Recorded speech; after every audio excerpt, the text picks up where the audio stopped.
estructura el sermón, que no es lo mismo que estructurarlo exegéticamente. Esto ya es estructurar las notas que tú vas a llevar al púlpito para predicar.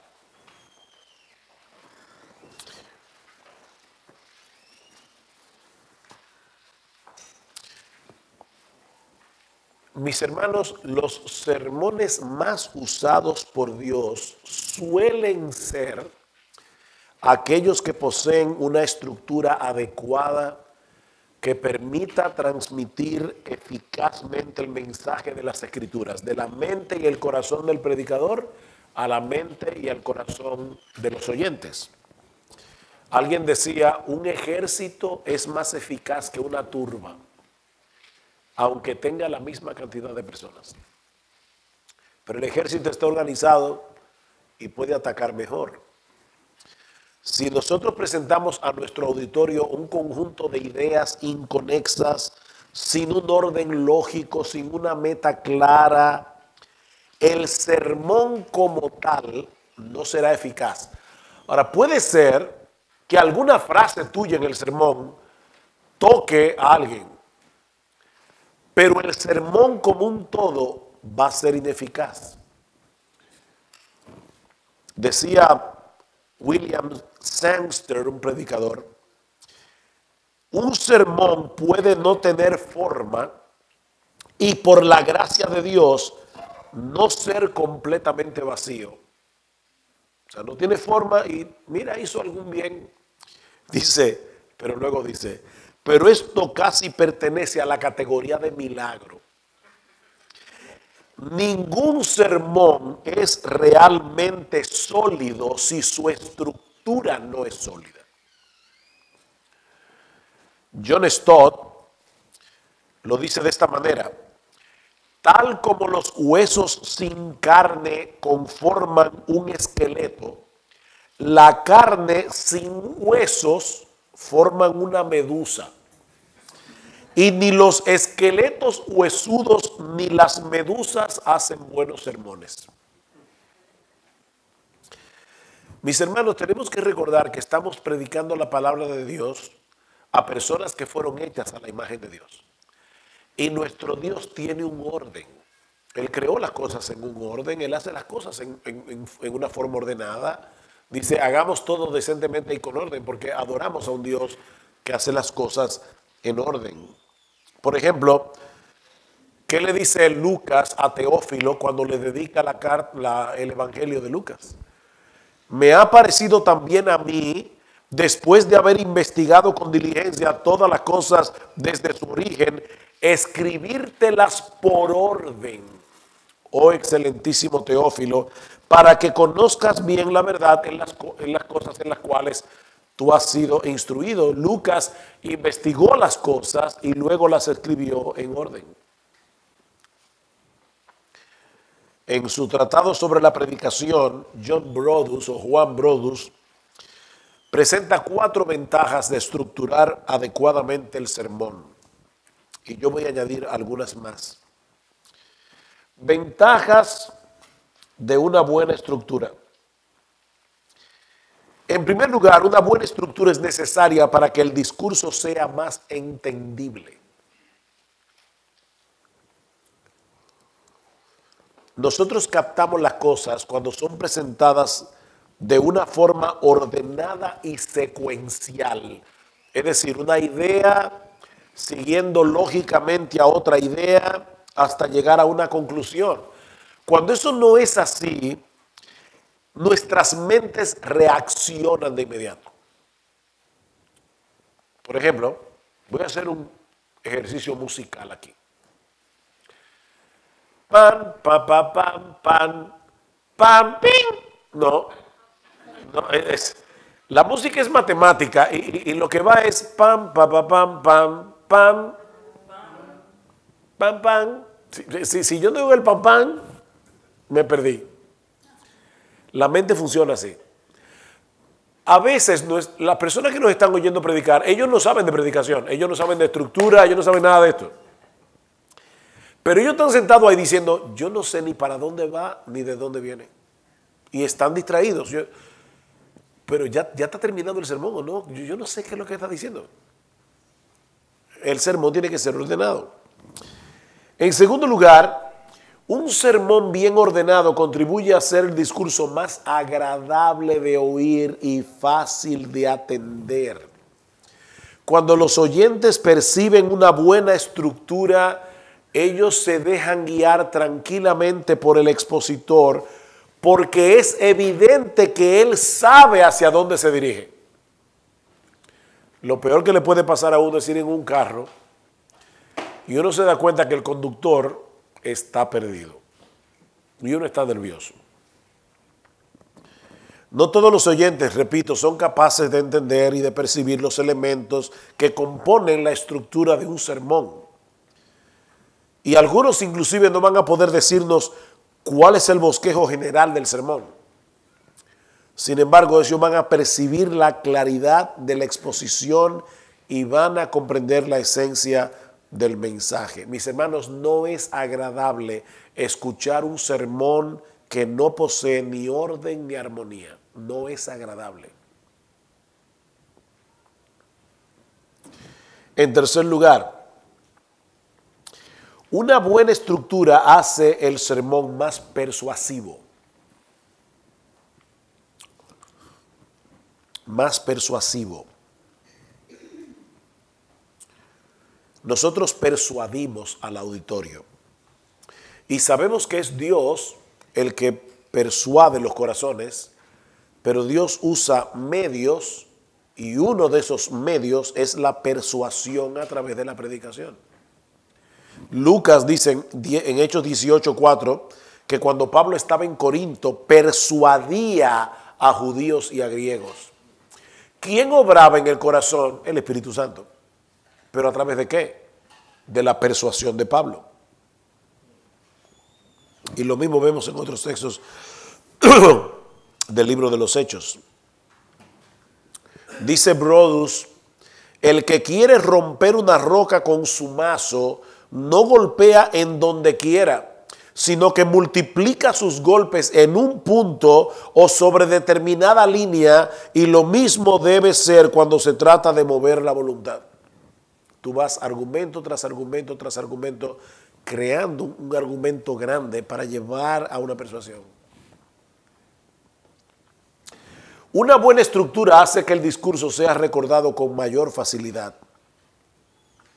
Cuando un predicador es ordenado y es lógico, los oyentes podrán seguir su hilo de pensamiento mientras predica y hasta recordar sus puntos y argumentos principales después de la predicación. De hecho, pastores, recuerden que ustedes tienen sus bosquejos aquí, pero ellos no. Entonces, tú tienes que usar una buena estructura para que ellos puedan entender por dónde tú vas y recordar tu sermón. Perdón. Aquí voy a añadir algunas cosas que no están en el libro de Brodus. En quinto lugar, el arreglo previo del material nos permite evaluar qué tiempo debemos dedicar a cada parte del sermón. Cuando tú estructuras, tú dices, uy, me estoy tardando demasiado en esta parte, no me va a dar tiempo para llegar aquí. Y muchas veces recientemente oí a un predicador que la verdad es que debo admitir que me desesperé en la predicación. Y mi propia esposa, que estaba, la pobre que estaba sentada al lado mío, me dice, pero ¿para dónde que va? Porque estábamos sentados en una iglesia y el predicador comenzó a hablar, a hacer chiste, cuento, historia, y yo decía, pero no he entrado en el tema. Yo lo tomé por reloj, se pasó 25 minutos haciendo cuento, historia, chistes y anécdotas. Cuando arrancó el sermón, evidentemente, ¿qué pasó? Que dijo, ay, ya, al final, ya no puedo ampliar esto porque ya se me fue el tiempo. Claro que se te fue el tiempo. Si te pasaste 25 minutos haciendo chistes, anécdotas, historias, entonces no se puede. Cuando tú estructuras el sermón, tú dices, yo no puedo dedicarle tanto tiempo a esta parte porque si no, no voy a llegar aquí y esta parte es importante. En sexto lugar, Cuando estructuramos el sermón, es que podemos decidir con certeza qué vamos a incluir y qué vamos a dejar fuera. Esa es una de las partes más difíciles de un predicador. Tú estás estudiando y te encuentras con algo tan bueno, pero cuando tú estructuras tu sermón dices, no, es que ya esto lleva mucho tiempo para poder explicarlo. Lamentablemente, esto que es tan bueno no lo voy a poder decir. Voy a tener que dejarlo fuera. Y dejar fuera una buena idea es casi como abandonar a un hijo. Pero hay que hacerlo. Tú no puedes meter todos los hijos tuyos en el sermón. Hay hijos que se van a quedar fuera. O que tú vas a decir, bueno, eso lo diré en otro sermón, pero en este no se puede. Pero es la estructura lo que te permite.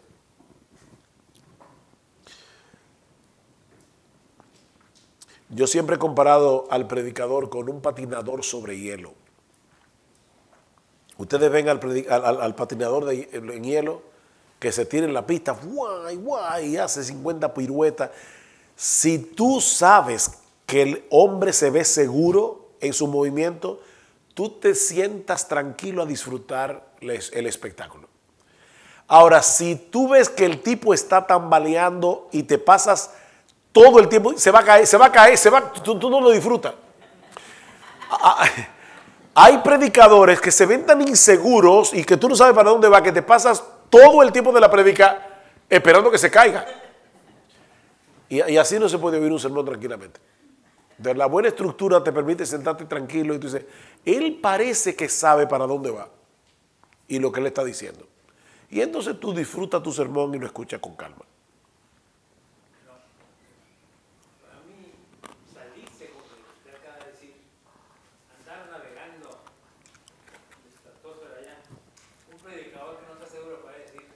Le parece muy fácil decir las cosas, chistes, anécdotas, lo hace humanista totalmente. Para mí está profanando el púlpito. Estos tipos deben bajarse. Sí, yo creo lo mismo. Ahora bien, algunas advertencias en esta fase de la preparación del sermón. Recuerden, ya tenemos la estructura exegética. Ahora vamos a hacer la estructura del sermón. Al estructurar el sermón, recuerda que esto no es un fin en sí mismo. En otras palabras, no es una obra de arte lo que queremos lograr para que la gente nos admire.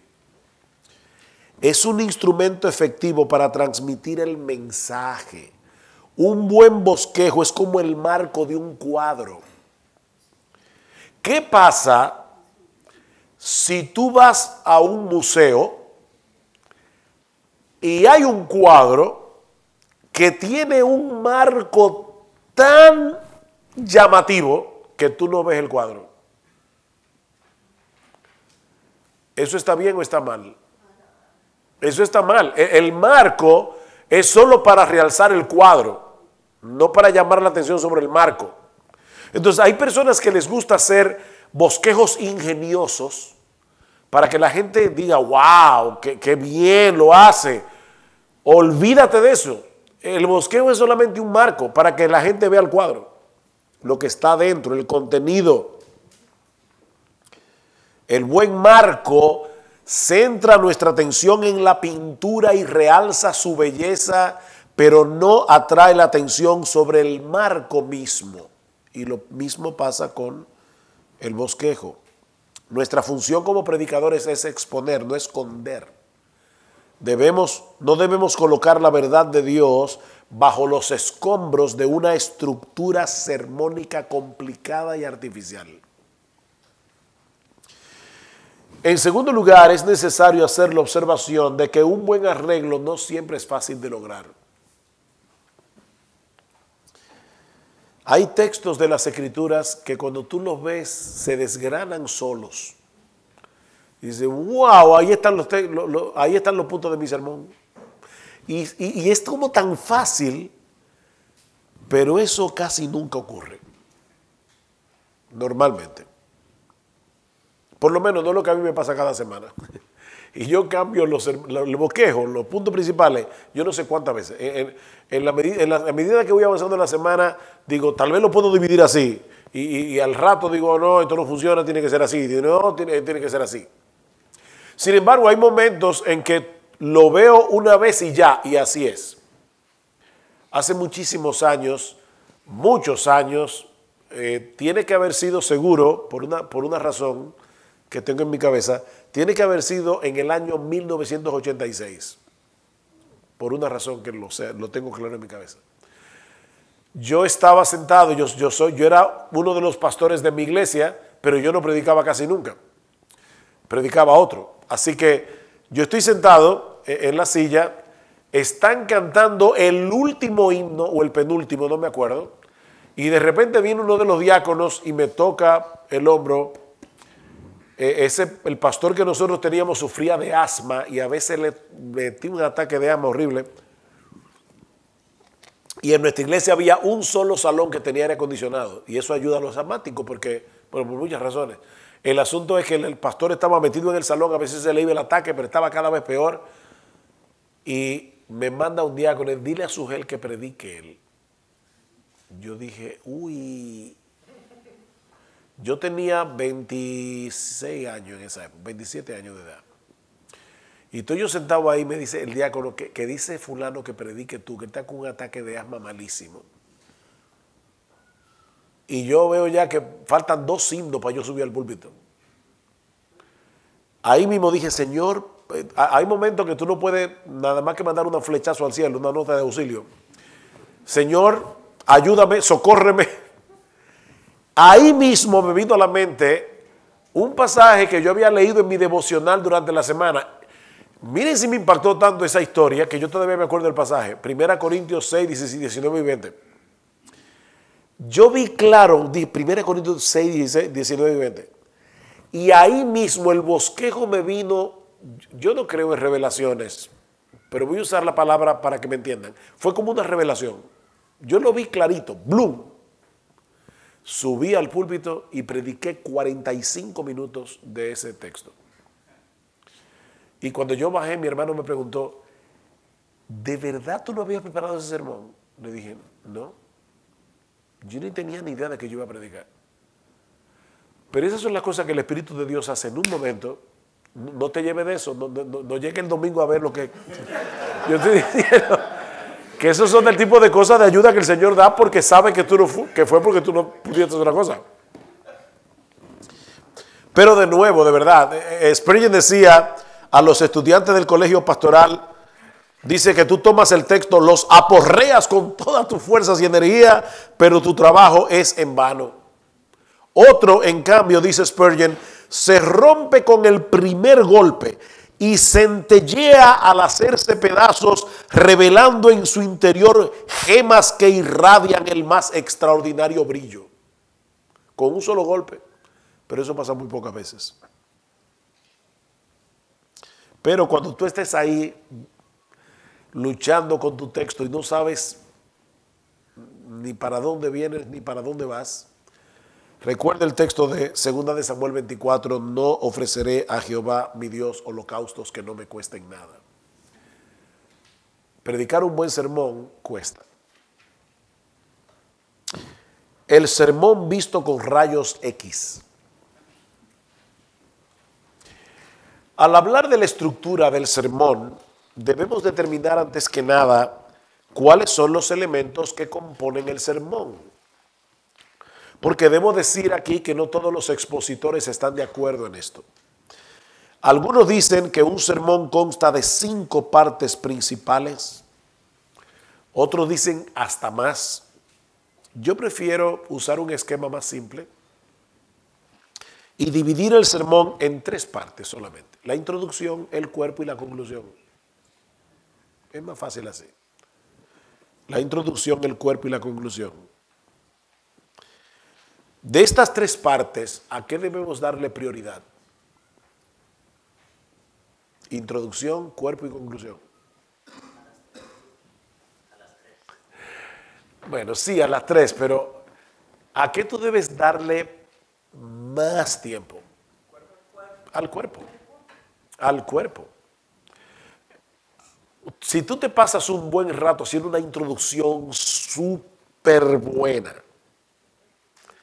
y no le pones atención al cuerpo, lo que va a pasar es que las personas, cuando tú comiences con la introducción, vas a crear una expectativa buenísima que se va a marchitar desde que tú comiences a predicar el cuerpo del sermón. Eso es como hacer una super entrada de una casa que se está cayendo en pedazos. El cuerpo del sermón. La introducción nunca debería ser escrita hasta que estemos seguros de qué es lo que vamos a introducir. Así que, y la conclusión, tú no puedes escribir la conclusión antes de saber qué es lo que vas a concluir. Entonces, el cuerpo del sermón es lo más importante. Por lo menos el esqueleto debes tener, que es el armazón o bosquejo general que sostiene el cuerpo. Luego viene la carne, los músculos que los recubren, los ligamentos que unen una parte con otra. Pero en este momento nos estamos enfocando en el esqueleto.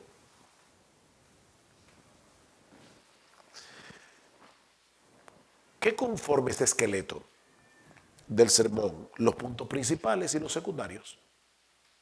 ¿Cuáles son los puntos principales de un sermón? Y luego los secundarios, que son los que soportan esos puntos principales. Vamos a decir que los puntos principales son las vigas maestras que soportan el edificio. Los puntos secundarios nos ayudan en el desarrollo lógico y ordenado de cada punto. Tan pronto como hicimos la exégesis del pasaje, ya sabemos lo que significa, cuál es el tema, cuál es la idea principal que queremos comunicar en nuestro sermón. Ahora debemos determinar las divisiones de nuestro sermón. Veamos brevemente cómo hacerlo. En primer lugar, las divisiones del sermón, que son los puntos principales, deben girar en torno a la idea principal que estamos tratando de comunicar. ¿Oyeron eso? Las divisiones deben girar en torno a la idea principal.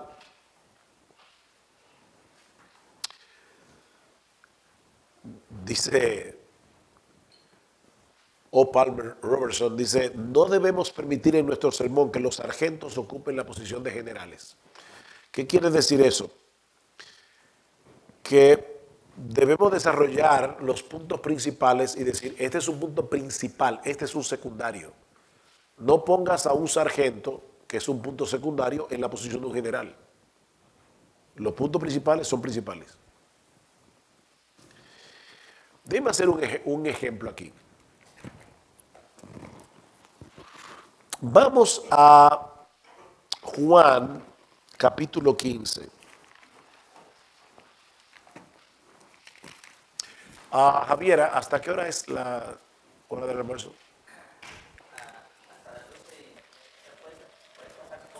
No, está bien, terminará a las 12:30.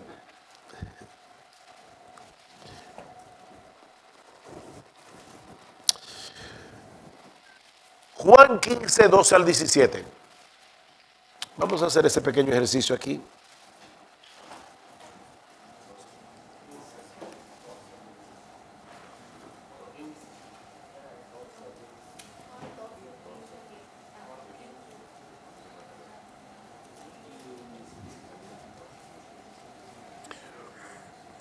Lo tienen aquí en la pantalla, yo prefiero que lo vean aquí, porque quiero que hagamos el ejercicio aquí en la pantalla. Dice, este es mi mandamiento, que os améis unos a otros, así como yo os he amado. Nadie tiene mayor amor que este, que uno ponga su vida por sus amigos. Vosotros sois mis amigos si hacéis lo que yo os mando. Ya no llamaré siervos, porque el siervo no sabe lo que hace su señor, pero os he llamado amigos, porque todas las cosas que oí de mi Padre os las he dado a conocer. No me elegisteis vosotros a mí. Vamos a poner esto como si fuera parte de la amistad. Cristo nos eligió como amigos.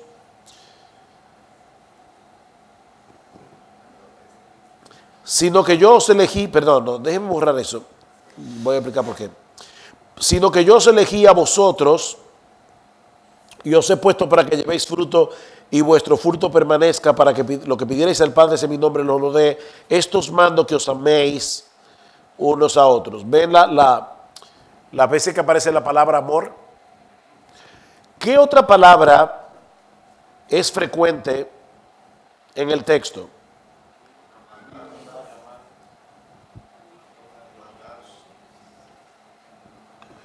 La palabra mandamiento, ¿qué tan frecuente es?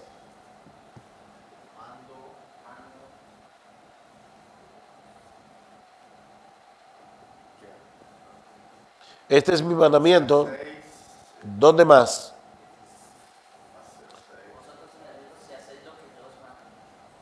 ¿Dónde más?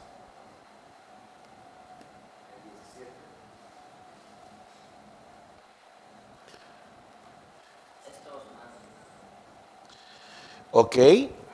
¿Qué otra palabra aparece en el texto?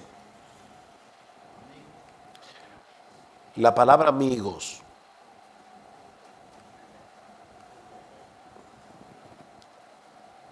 ¿Dónde está?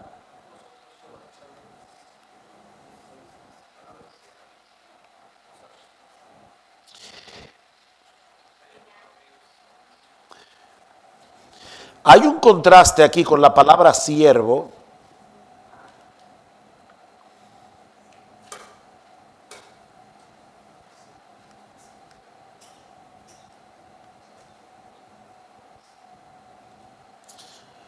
Ok, esta es la palabra que ahorita iba a subrayar, porque aunque no es amigos, Cristo nos escogió como sus amigos. Ok, déjeme explicarle lo que me pasó hace un tiempo atrás, predicando del sermón del aposento alto, del discurso del aposento alto. Yo me topo con este pasaje y digo, ¿cuál es la idea central de este texto? Trabajándolo, yo dije, wow, la palabra amor aparece bastante aquí. De hecho, fíjense que el texto comienza con el mandamiento, que os améis unos a otros. ¿Y cómo termina? Estos mando, que os améis unos a otros. Y yo decía, bueno, entre estos dos brackets, entre estos dos paréntesis, está todo lo demás. Bueno, yo comencé a trabajar la estructura exegética para luego ir a la estructura homilética del pasaje y decía, no, hay algo aquí que no me cuadra, no me parece que es por donde va el Señor. Entonces tuve que volver atrás y buscar ayuda también en algunos comentaristas y descubrí varias cosas interesantes. Por un lado, bueno, déjeme aclarar algo histórico aquí que pasó. Yo estaba predicando del aposento alto y ya había predicado los versículos 1 al 11 del capítulo 15 y pasaron 2 o 3 meses que por alguna razón yo no volví a retomar la serie. Cuando la retomé ya había pasado mucho de que yo había predicado de Juan 15, 1 al 11. En Juan 15, 1 al 11 está hablando de la relación de Cristo con sus discípulos. Él es la vid, nosotros somos los pámpanos, separados de Él nada podemos hacer. O sea que el texto está hablando primero en una forma parabólica de la relación de Cristo con los discípulos. Al cambiar el tema en la mente mía al mandamiento de Cristo a que nos amemos unos a otros, ahí fue que hubo el cortocircuito. Después yo dije, ven acá, ¿y no será que Jesús sigue hablando de lo mismo, solo que ahora no está hablando de forma parabólica, sino en una forma clara y está diciendo, ustedes son mis amigos? Sigue siendo la relación nuestra con Jesús, como la vid y los pámpanos, pero ahora como el amigo y sus amigos. Una de las cosas que me movió a ver que esto era así, es el hecho de que la palabra amigo en la Biblia no es frecuente para hablar de la relación de Dios con los hombres. Pregunta, ¿a quién Jesús le llama, a quién Dios le llama amigo en el Antiguo Testamento? Abraham. Abraham es la única persona en toda la Biblia a la que Dios le llama amigo, excepto en ese pasaje en la que Cristo a nosotros nos llama amigos. ¡Wow! ¡Qué privilegio! Cuando comencé a estructurar, bueno, hay una parte donde Dios le llama a Moisés su compañero, pero usa una palabra hebrea distinta cuando dice que Moisés hablaba con el Señor cara a cara como habla cualquiera con su compañero, pero es una palabra hebrea diferente. Más adelante, en la oración del Señor en el capítulo 17 de Juan, todos los creyentes presentes y futuros son incluidos dentro de ese círculo íntimo de amistad, tú y yo. Dice que sean uno como tú en mí y yo en ti, oh Padre, uno en Cristo. Eso me llevó al siguiente bosquejo. Cuando yo traté de bosquejarlo, pensando que el amor era el punto clave, me volví un lío. Cuando quise bosquejarlo, tomando en cuenta la amistad de nosotros con Jesús, me di cuenta que el bosquejo debía ser algo como esto.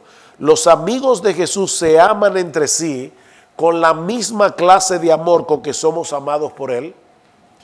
Los amigos de Jesús le obedecen no como siervos únicamente, sino como amigos. Los amigos de Jesús dan fruto porque fueron escogidos por Él para ser fructíferos. Y ese fue el bosquejo de mi sermón. Y así sí funcionó, pero no me funcionó de la otra manera.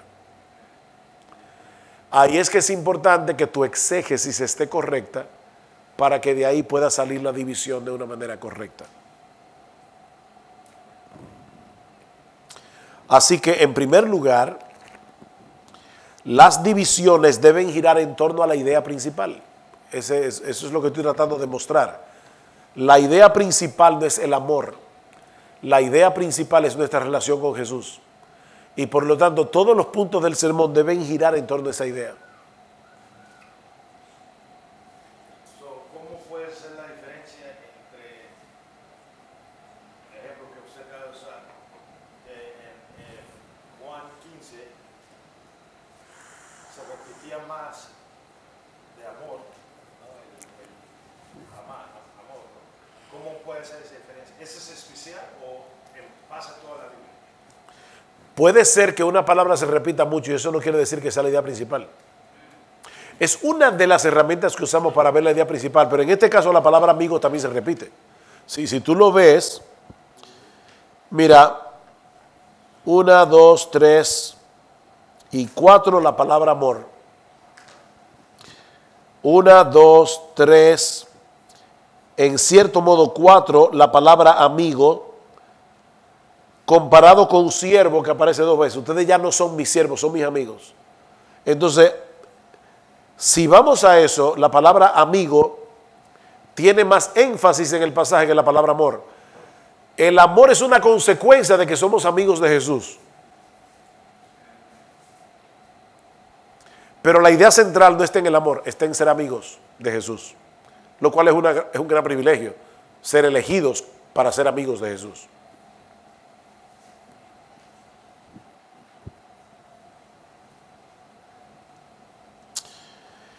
Tercero, perdón, se pasó, el segundo me lo volaron. ¿Sí? Se lo voy a citar. No es este, es el segundo.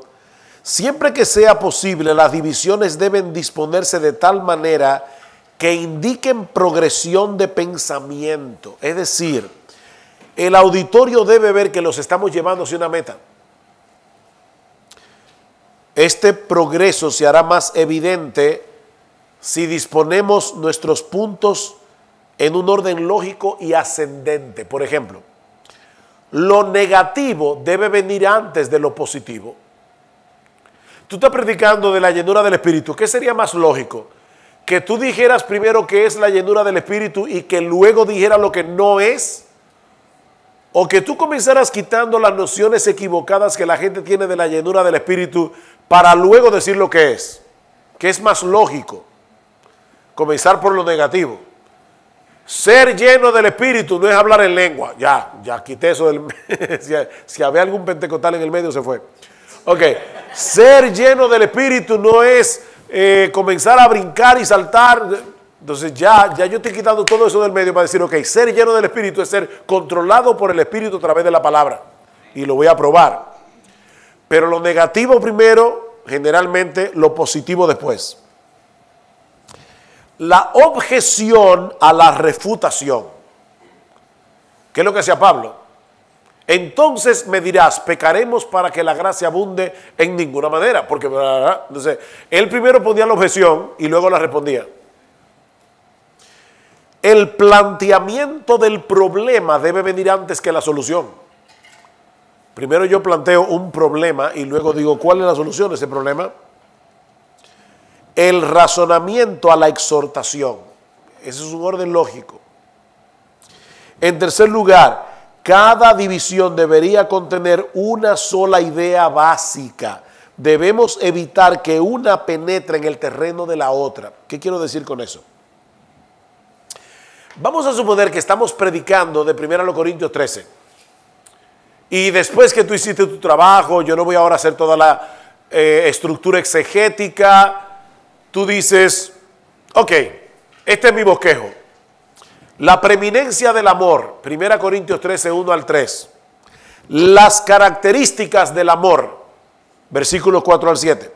La continuidad del amor, versículos 8 al 12. La duración del amor, versículo 13. Dice, ahora permanece la fe, la esperanza y el amor. Estos tres, pero el mayor de ellos es el amor. ¿Qué problema ustedes ven en ese bosquejo?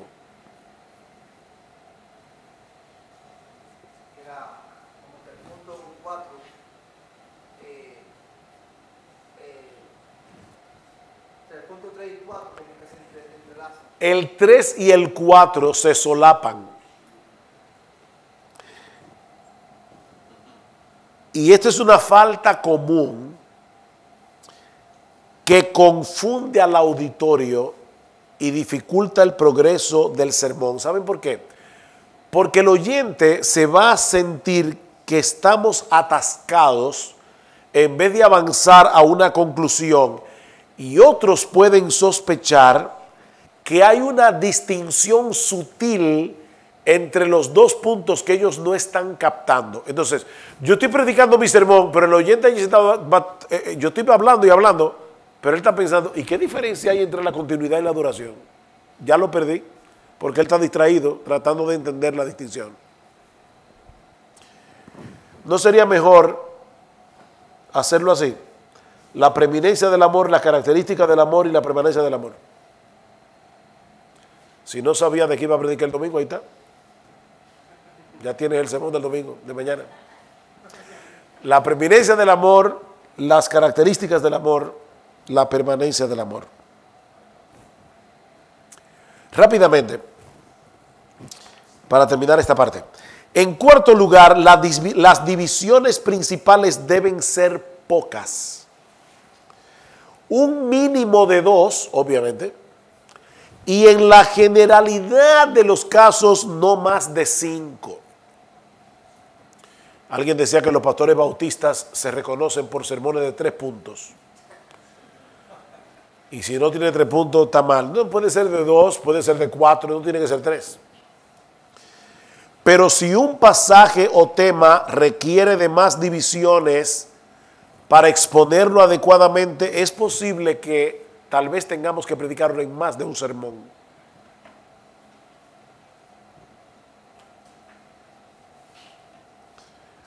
En quinto lugar,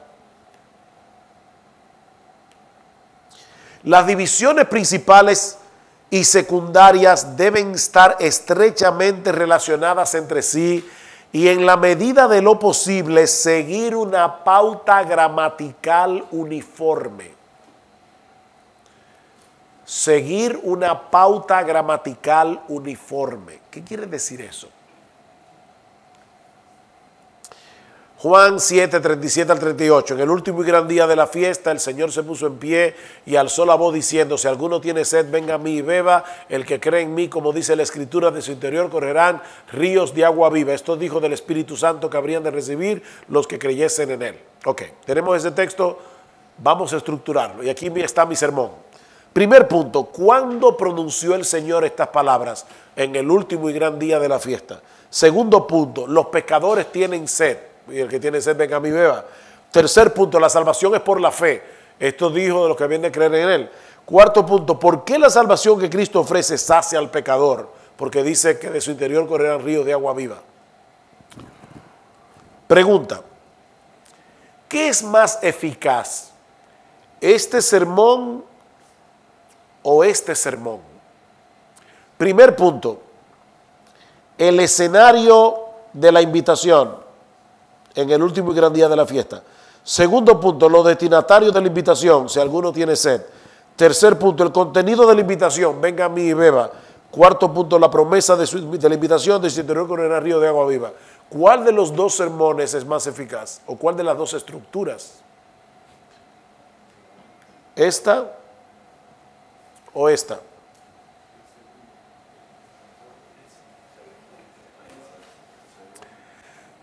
Fíjense qué fácil. Todos terminan con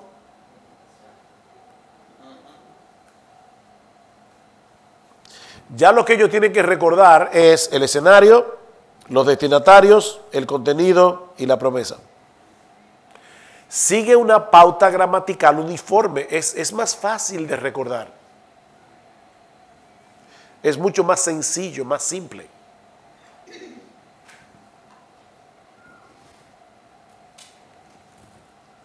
¿Para el oyente o para? Para todos. Para todos. Ahora, y termino aquí con este punto.